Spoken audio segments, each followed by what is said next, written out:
Барлығыңызға сәлем. Бүгін сіздерге уақытыңды тиімді пайдаланудың 5 әдісі туралы айтатын боламын. Сізге бір күнде 24 сағат жетпей ме? Көп нәрсеге үлгергіңіз келеді, бірақ уақыт лезде өтіп кетеді ме? Бүгін сізге уақытты тиімді пайдаланудың 5 қарапайым әдісін айтып беремін. Бірінші әдісі.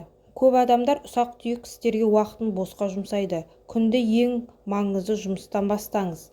Ереже қарапайым. 80-20 қағидасы нәтиженің 80%-ын әкелетін 20% істерге назар аударыңыз. Екінші әдіс помодоро әдісі. 20 минут жұмыс, 5 минут демалыс. Бұл өнімділікті арттырады, миға жүктеме азаяды.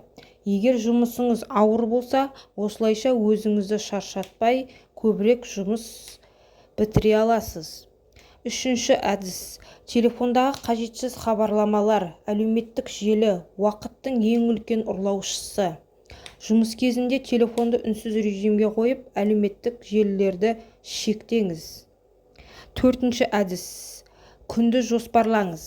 Әр күніңізді алдын ала жоспарлаңыз. Кешке 5 минут бөліп, ертеңгі істейтін жұмыстарыңызды жазып қойыңыз.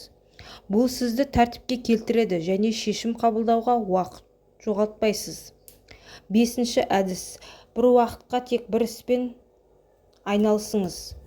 Көп тапсырмамен айналысу өнімділікті 40%-ға төмендетеді. Бір уақытта тек бір іспен айналысқанда сапа мен жылдамдық артады. Сонымен уақытты пайдалану үшін маңызды істер бірінші орындау. Помодоро әдісі. Артық нәрселерден құтылу. Күнді жоспарлау, бір уақытта бір іспен айналысу. Осы кеңестерді қолдансаңыз, уақытыңыз үнемделіп, өнімділігіңіз артады. Пікірге өзіңіздің қандай әдіс қолданатыныңызды жазыңыз. Келесі видеода кездескенше.